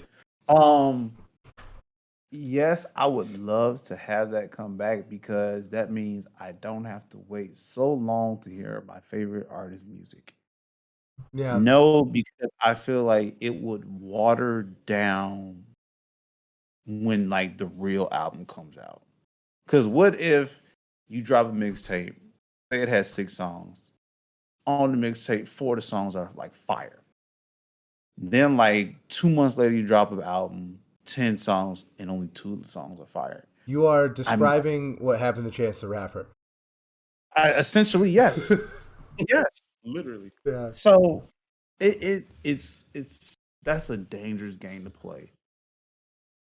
But I mean, artists in the past have somehow figured out a way to do it a little bit successful. Yeah, I mean, like, I think what you got to do is you just gotta. I mean, I think Lil Wayne like set the blueprint for it. Like, you just gotta create like a distinct difference between like what's an album and what's a mixtape. Where like Lil Wayne was like, yeah, like on an album is gonna have all exclusive beats, like new shit. Everything is like ownership, and then like on the mixtapes, he was just like rapping on industry beats, like other people's music. And like that was cool. I always thought that was the coolest shit. Was like when someone would take someone else's beat and like do something with it. I always thought that was. So cool. You see when they take the current artists and have them on radio shows like Hot 97 and different things like that. They take other artists' beat and someone freestyles over it, and I would say maybe 70% of the time the song might be better. Yeah, like I remember this one time, like it was on the Tim Westwood show. Childish Gambino freestyled over an Usher beat, and I'm like, damn, this is so good. Yeah. Yes.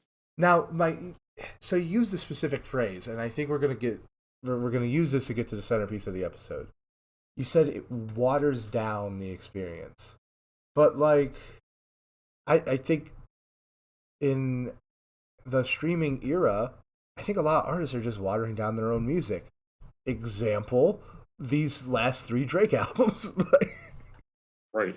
Like, I have any description of all 3 of these, it's that they're watered down,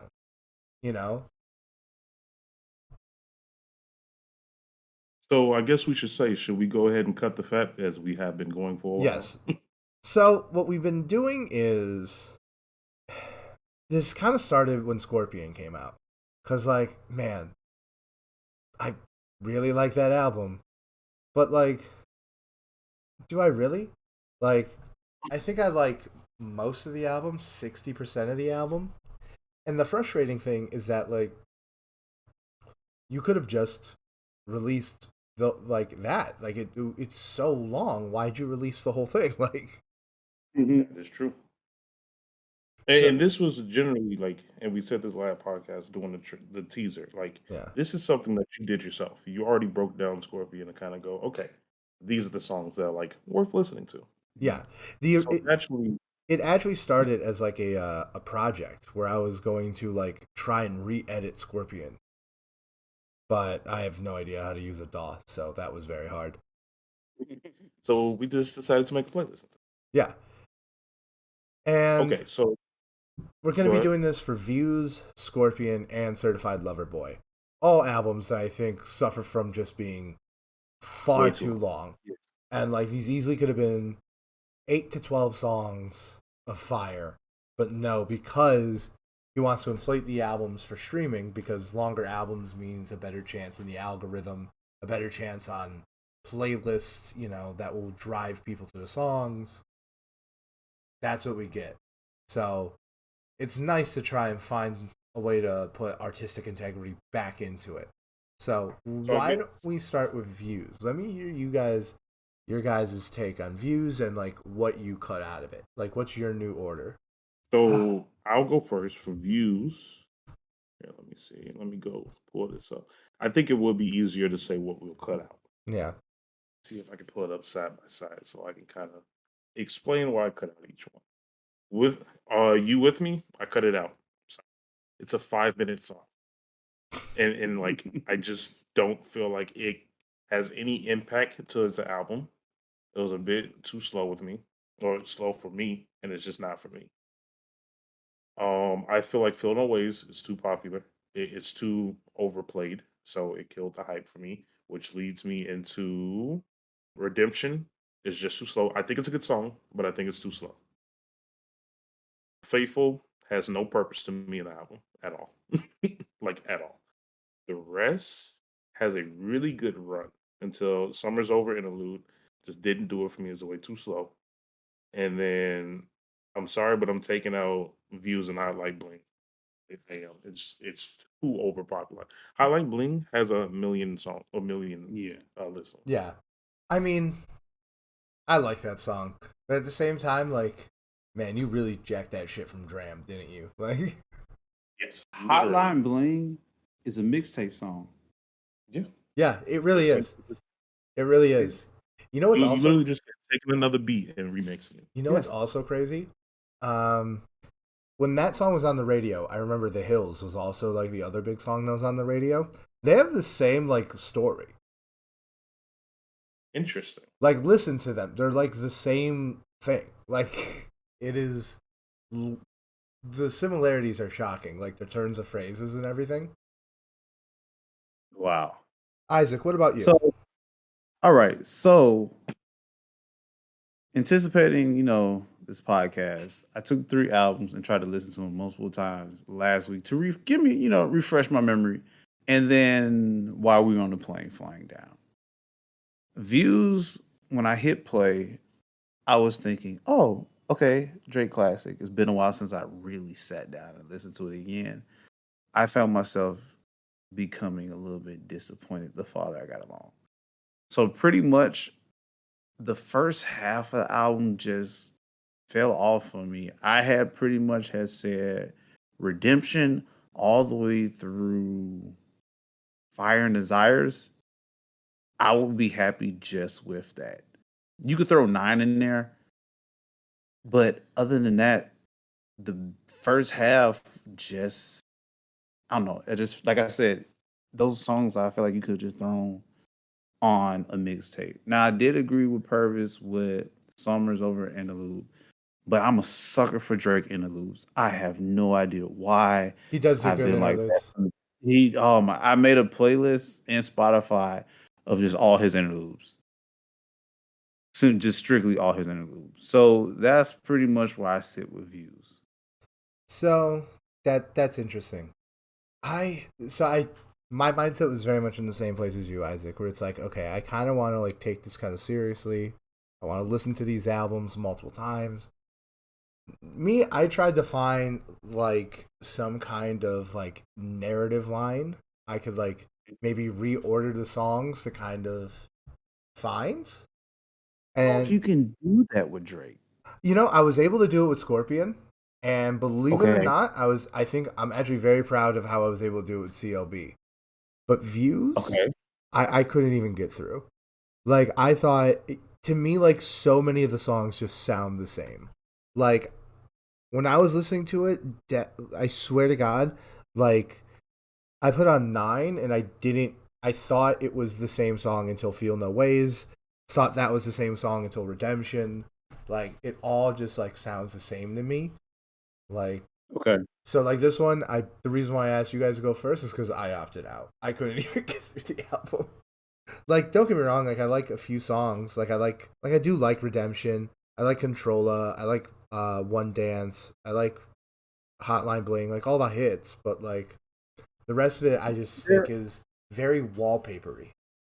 But they're hits for a reason. Yeah, exactly. I feel like with those songs that you just named in particular, they're the ones we're always hearing. Oh, you go to the club, they're playing. Oh, if you're from like us from Chicago and you end up going like one of the little boat cruises, they're playing. Yeah. Like a house party, they're playing. Those are the songs, the radio hits, the strong string pullers was just like, hey, turn up real quick. They're gonna hit. Yeah. But for me personally, someone who like enjoys music, I'm going to like those songs. But with your albums are meant for me to sit down and just open my brain. Those songs are songs that I want to hear maybe while I'm getting drunk. Yeah. The ones that you mentioned. Yeah, that's definitely fair. And that's the context where I hear these songs. So that's maybe why I like them.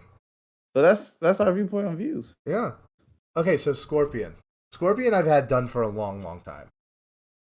Okay. So you already made yours already. Do you want to go first? Sure. So like when I did this originally, like I kind of thought that like there was this narrative arc of like the whole thing is that it's 2-disc unnecessarily.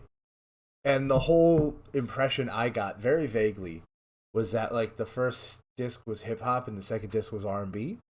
But like that's not really true. It's like kind of sprinkled throughout. So I tried to find a through line, and my through line was kind of like I don't know. The theme I keep going back to is like a summer night, like a summer drive home, like at like dark at night. And when I wanted to re-edit this, what I really wanted to do was I wanted to include like in the beginning, like before Survival, was like include like the sound of someone putting like a cassette tape in a car, so it sounds like you're listening to it. And halfway through, I wanted there to be the sound of like flipping the tape, like how you had to do back in the day. But to me, I reordered it a little bit, so I put it Survival, I'm Upset, Peak, Nonstop, Finesse, Mob Ties, Talk Up, Nice for What, Don't Matter to Me, God's Plan, Sandra's Rose, and After Dark.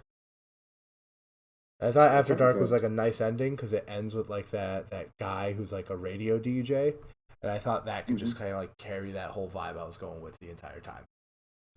Okay. All right. I like that. You know what? With this album, Purvis, I might want you to go ahead and jump on this because for Scorpion, even though it's only an hour and 30 minutes long, I feel like this album was never going to end, and I could not for the life of me. I could not for the life of me just be like, okay, pick this one, take that one, pick this one, take that one. This was like someone said, here's an album mixed with a mixtape, have fun with it. That's kind of true. I can't hate you for that. I mean, that's completely true. But what I would say, like from what I have here, like there's certain ones that I wanted to cut out personally. The reason I cut out what I cut out is because I feel like it shouldn't even exist as a song myself. 8 out of 10, I don't think has not a good song. It's not a good song. Can't Take a Joke is not bad, but again, there's no real. It's got a couple of good lines, but for me, it just doesn't. Not a great song. Nope. Sandra's Rose, pointless. Ooh, disagree. I thought that was like, I get like it doesn't play well in the sequence, but I thought if you put that towards the end and have it be like a more emotional thing, I thought it worked. So here's the thing I didn't consider, which you made a good point about. You reordered it. I didn't. I literally just cut out some. So I definitely should have reordered it. I didn't think how it could fit somewhere else. He was trying to find a story. Yeah. Okay. I also think like that. I also think that that's interesting low key, I kind of like that you did it that way though, because it kind of shows you like there's two ways to go about this. You can either look at these albums and think, what do I remove? Or you think to these albums, what do I keep? Mm-hmm. Right. You know, and that's going to bias you in some ways. Where even like, because I felt like for me, like even, like for example, I kept Peak and Faded on there because I think they kind of capture that essence of we've all been driving down a car late at night and like you're just deep in your thoughts. Exactly. Right. I was going to say, like, don't get me wrong. Jaded, I added for sure. Yeah. Jaded is amazing. Yeah. I would just say when it comes to Drake, if you want an honest opinion, you don't listen to him at night. Yeah. Okay. Because nighttime drives, it just changes it all. It's all about. It's all about the ahead. when and where, right? Exactly. True. That is 100% true. I mean, if I'm being honest, and it could be biased just because like it's so long, I stopped caring at the end. If I'm looking at the last 7 songs, I think I picked like 2 of them, if that. And which are those? Ratchet Happy Birthday, just because it's very useful and a lot of people actually listen to that and like play it. And then I think I added In My Feelings just because it's a huge one. But not After Dark? I personally did not add After Dark. I love After Dark. After Dark is pretty good. It is pretty good. But the fact that he took a Michael Jackson sample is questionable. Ludicrous. It is. Questionable. Yeah.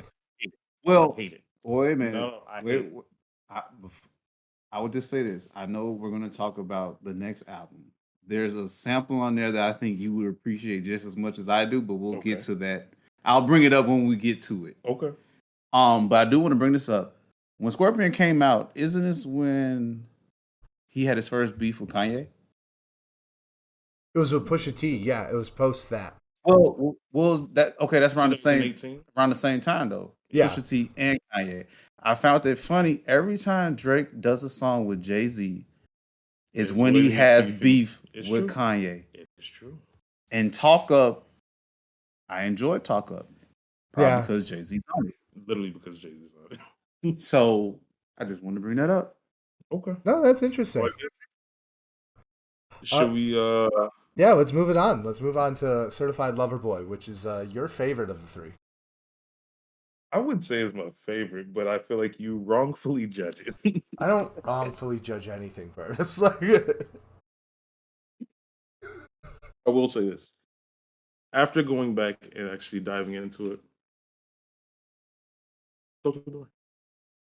What'd you actually say? Like diving into it, there is a lot that I overly exaggerated, personally. Poppy's Home, cut it.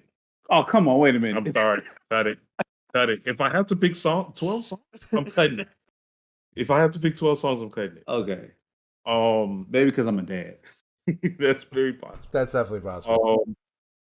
I know you're not gonna like this, but I'm taking out Girls Want Girls because I think it's very corny. Yeah. It is corny. That is such a corny song. I'm sorry. That is so cringe. Like, oh my god. After that, I think I jumped because he had a really good run, in my opinion. I jumped all the way down to Yebba's Heartbreak, not because I think it's a bad song, because I think he's had much better songs with the exact same vibe or message. Wait, you're taking out Yebba's Heartbreak? I'm personally taking out because I think he has better ones with the exact same message. We're done. We're done. That's interesting. That's interesting. I know. Oh my god. See, this is why I wanted to do this one because it's more controversial. I'm taking out 7 a.m. on Bridal Path. How is Yabba by herself? Whoa! You're taking out 7 a.m. on Bridal Path? What? No, I'm cool with that one. I'm okay with taking that one out. I'm taking out Get Along Better. I'm sorry. I'm taking it out. I don't think anyone cares about that one. Yeah, and then the last 2 songs. My last song ends with Kid Cudi, which I think is a problem. Yeah. You're taking out the Remorse? Because, hold on. I gotta keep the Remorse. Because if I'm listening to a song like The Remorse, what's the last song on Take Care? On Take Care? The Motto. Yeah. I'm listening to no, not the model. No. The model the last song. It is The Model. You talking about The Ride is before The Model. The Model. The Ride. Yeah, The Motto is kind of like a post-credit scene of a song. Yes. If I'm listening to a song like The Remorse, I'm listening to The Ride, and I think it's significantly better. That's fair. Okay. That's fair. Isaac, you want to go Now next? go ahead on the episode. Okay. Break So for Certified Lover Boy, I really didn't take out too many songs, to be honest, which I was kind of surprised. And when this album came out, I guess my anticipation was kind of high because I was like, okay, this is a redemption arc. Mm-hmm. And you've been exposed for having a kid. You know, you are global at this point. And so when the first song came on, I'm listening to the beat and I'm like, oh yeah, this is gonna be fire. Sego sample. Yeah, and then I'm listening to the album. I'm just like, ah. So I kind of agree with Purvis, even though it's catchy as hell. I'm taking out "Girls Want Girls." So corny. Yeah, it's pretty corny. I'm taking out "Way Too Sexy." Oh, you suck. I gotta take out "Way Too Sexy." You gotta learn to have fun. It's okay. Wait a minute. This is one of the only songs that dude can dance in the club. If "Girls Want Girls" is corny, "Way Too Sexy" is corny. Did you see the music video? Yeah, the music video is great. Kawhi Leonard dancing. Not well either. He very clearly wants to leave. Are you kidding me? No, I'm taking out "Way Too Sexy," and I think the main reason why I'm actually taking out "Way Too Sexy," and both of you are probably going to crucify me. I'm not a huge Future and Young Thug fan. Brandon's gonna agree. No, I'm not. I like them on this song, but yeah, I'm not the biggest fan of either one of those guys. I don't like either. I don't hate them. Like they don't. I will never not listen to something because either one of those guys are on it. But they're just not my jam. I almost took out "In Too Deep," but then interesting. No, yeah, I almost did, but then I didn't because beat switch. That's what I'm about to say. Listen to it again in the beginning. It reminds me of a song that Pimp C would do. Okay. Yo, first Pimp C reference. Wait. What do you have to say about Pimp C? No, I'm just so happy someone brought him up finally. Oh, okay. I was about to say, when the song comes on, if you take Drake's voice away, just listen to the beat, it almost sounds like something Pimp C would rap over. And then, other than that, the only other song I'm taking off,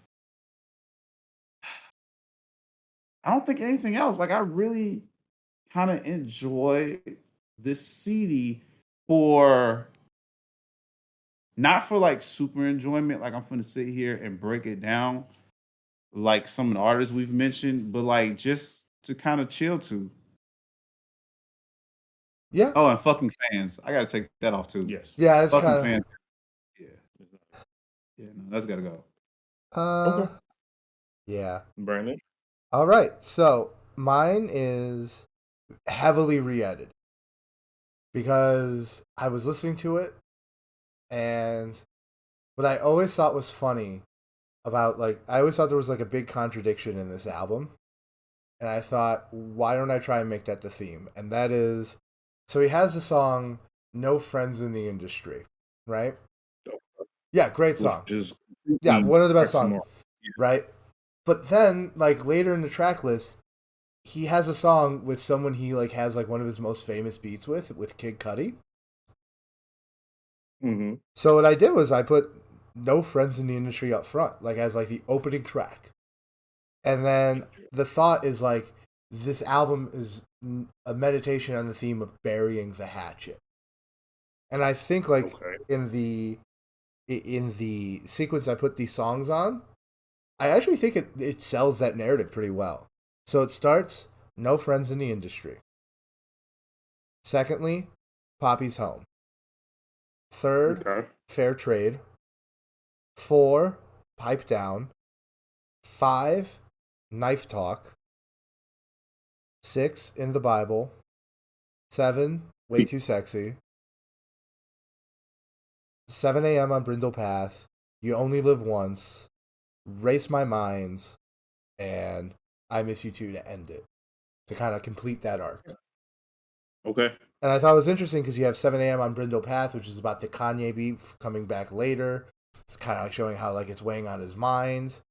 You have Fair Trade, which is talking about like cutting people out of your life, like way up front. Like I thought like you could really actually sell like this narrative. But I think it's interesting because that's how I was going about this, because that's like how I was picking the song. Like you're right, like I left Yaba's home. Or what's that song? Yaba's Heartbreak. Yeah, Yaba's Heartbreak, which is one of the better songs on the album, but it doesn't fit with the theme. Yeah, it doesn't. So yeah, that's I like the idea. I do. I think that building the album based off of that kind of theme or that narrative would make a much better album than what we have here. Yeah. So that was like my thing. Is like I kind of wanted to resequence the songs in order to get to that effect. Okay. But I definitely think like when you sit back and you look at the fact that all of us like approach this very differently and chose very different songs, I think like that is just in and of itself just indicative of the problem with like album bloat. Yes. Like it kind of ties in with everything that we've been saying for the past, I don't know, hour or two now.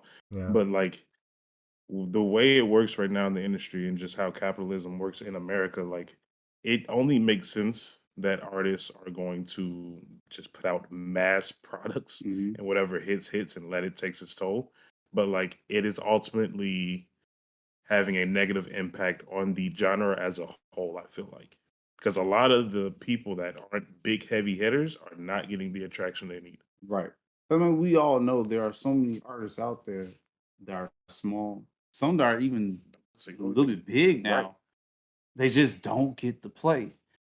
Okay, for instance, when Drake came out, to me, when he came out, there was 4 people that was on my mind. Drake, J. Cole, Kendrick Lamar, and Wale. You don't really hear Wale's name anymore. No. I feel like he has a lot of love, though. He does have a lot of love. For the fans that he has. Exactly, yes, for the fans but it's not a lot of them. And so then you take Wale out, and you got what I like to think as the big 3 right now. For the ages between 25 and maybe 40. So younger and older. Yeah, so even though there's bigger and other artists, I feel like the 3 of them are holding the title in the industry right now. And so who out of the 3 you hear more on the radio? Drake. And it's like I get the comments and I hear the jokes from people that I know. Oh, J. Cole's for them niggas with degrees. I mean, and it was like Kendrick is for them rough niggas who kind of got a heart. So, and then you got Drake, and he's like, you for went girls. From the you're for the ladies. You went from this dude when you first came out who used to cry and sing about wanting to be in love to the dude that was like, I'm a fuckboy now. Yeah. I'm just moving on from each girl to each girl. Like my heart got broke somewhere in the middle, and that's probably where I had made the joke where him and Future made the album together. I was about to say somebody ruined it. Somebody finally something clicked, and it was like, "Hey, bro, you need to chill out about tripping over these females. Just F them." Yeah. So yeah, that was Future. Yeah, and so with Drake, what song has the most streams for him? Well, this is number 1 stream song. If you guys happen to know, One Dance. Over 2 billion. Jesus Christ. That is far from his 2 billion. That is not in the best 20 Drake song. Exactly. It is not in his best 20 best song. Yeah. Best 20? 20, 30, you could 40. go higher than that. Yeah. So, I mean, like Purvis says, he's literally figured out a way how to play the streaming game. He's smart. I'm going to drop a shit ton of songs. You're going to play all the radio ones. And in order to get to the good ones, you're just going to listen to the album. Yeah. Right. Simple as that. So the fans, if you're a true fan of the genre, you still get it, but he's still going to get his money. You just got to decipher. If you are those people who started with Take Care, October's very own, Wheelchair Jimmy, I'm sorry, but to get that, you're just going to have to wait in line until your song plays. I could not have said it better myself. And like, you know, to bring it back to that video that we're talking about, you know, it's like what FD says at the end, like, hip-hop's different now. Is it better or worse? Yeah. Neither, really. Right. But it is different. It's different. And no one's to blame but itself. No, so let me ask you. It's everyone, but this is not Drake's fault, but like Drake is just the easiest example to pick. Exactly. So let me ask you guys a question then. Well, two questions. Each of you answer it. Why do you think Drake is so loved, and why do you think Drake is so hated? I mean, I think Drake is hated because. So you said like. So you pointed out that Trinity, right? Kendrick, J. Cole, Drake, and those are the ones I see all the time, right? But let's keep it real. Like, I don't think Drake competes creatively with those two, like Not at all. at all. What? Like He just holds up. like the background on my computer is a similar trinity of Kendrick, J. Cole, and Big Crit, because I feel like that's a little bit more of a. Oh yeah, here we go. I knew you was gonna mention his name at least once. No, I think that's the only one we're gonna do. Do you like Big Crit? Are you a fan? So I am a fan of Big Crit. So not as big as you are. yeah, Sometimes he misses. It's like he does miss. Hits in a row, and then it's like he trips, and then he picks himself back up again. The issue with Big Crit is like when he hits as hard as like Kendrick and J. Cole on their best days, and when he misses, he misses hard. He misses hard. I will 100% like level with that. Like he has entire albums that are misses, but he also has like entire albums that are like classics. No, he does. He does have classics, and I don't know if that has something to do with his miss CDs albums is because we don't understand that southern lifestyle that he's trying to the culture. Because Big Crit, he's a southern dude. Yeah, we're from Mississippi. Yeah, Mississippi. Our family's from Mississippi, but we were born and raised in Chicago. All three of us are from Chicago people. Yeah. So my family is not from Mississippi. Okay. My family is from way farther south. But so it's just like, is it a miss because we don't understand that southern rap? Because there's so much southern music. I think doesn't make it. I think he's not as popular for that reason. However, like I do think like some of his misses, like I'm thinking about his album Crit Was Here. It was after Forever's a Mighty Long Time, which is his masterpiece. Mm-hmm. To me, like it's not an awful album. Like I would take it over Views and CLB any day of the week. But it's weak because he's chasing a pop sound. Right. So I think sometimes it's the betrayal of that and not that himself. But I don't want to talk about Big Crit that much. I just wanted to You just like I mean, in terms of, I think Drake isn't liked because I don't think people perceive him as being like one of these greats. And I think a whole lot of people don't think he deserves it. Okay. I think the answer to both questions is because he is really a pop star when it comes down to it. Yeah. He is actually, well, they say the term is a rock star, but he's literally a pop star. He is a pop star that raps. He fits in the hip hop genre, but in reality, because of how strong his streaming influence is within, he's a pop star, which means he's going to be loved by the masses because it is pop music, it's radio music, it's easy to digest.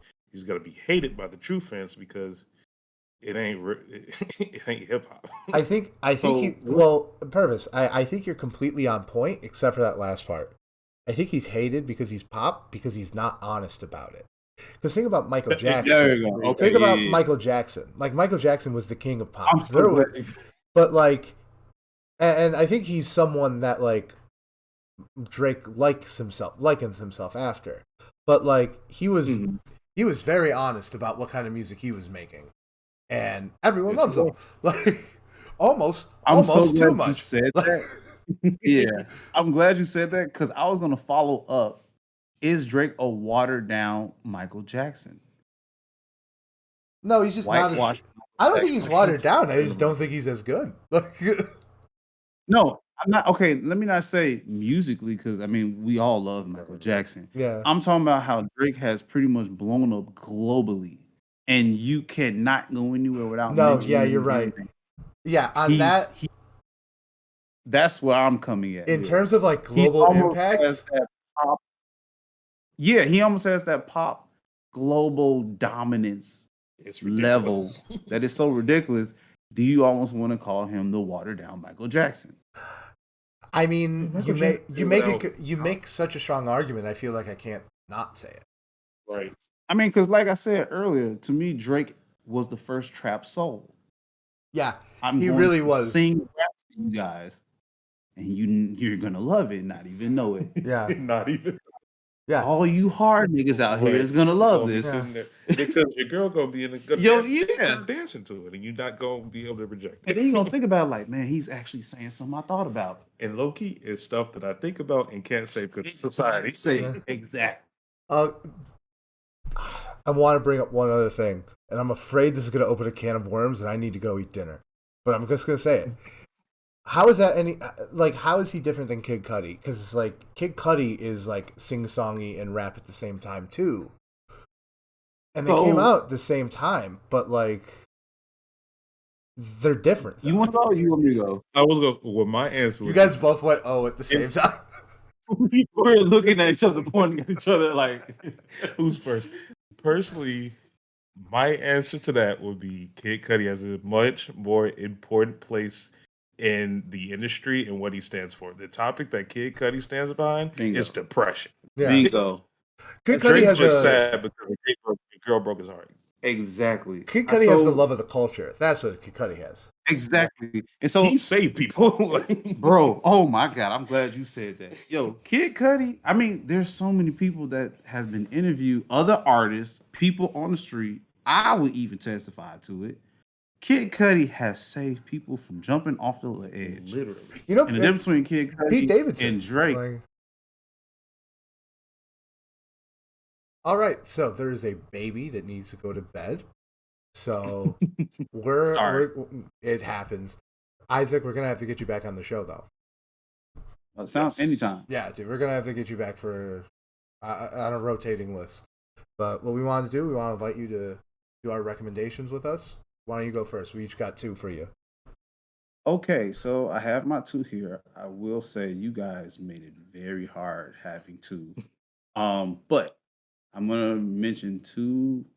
I feel like are 2 newer artists that a lot of people don't know about. The first song I want to mention is called "Dreams" by Chris Patrick. Found this guy by accident, instantly fell in love. Went to find the album that it was on, and within 4 songs, I just downloaded the rest of the album without listening to the rest, and I was so glad that I did. T-Pain actually has a podcast, and he talked about this guy, and he has potential to like really, really blow up if he gets some more streaming plays. So that's my first mention. Okay. My next mention, I feel like I need to come back home. This is the artist from the North Side. His name, make sure I pronounce it correctly, is Nascent, Nascent. And the name of the song is called Lock Up. In this song, I feel like by mentioning 2 people he has featured, you guys get excited. It's featured Saba and Duckworth. Yeah, that's enough. I'm looking it up. That's enough. Yep, that's enough for me. Yeah, what's it called? Lock Up by who? Incent? I'll spell it. Yeah. Nascent. Chicago native from the North Side. Got it right here. I listened to a couple of songs and just said, download the album. You got me hooked. So those are my 2 recommendations. The title of this album is incredible. Yeah, the very first song is actually a voicemail of him getting fired from his job. Incredible. Perfect. Purvis, do your 2 real quick. All right. I want to do a big one and a low key one that I just found. The big one. I've been meaning to mention this on the podcast for a minute. Gucci Mane Lemonade, absolute classic.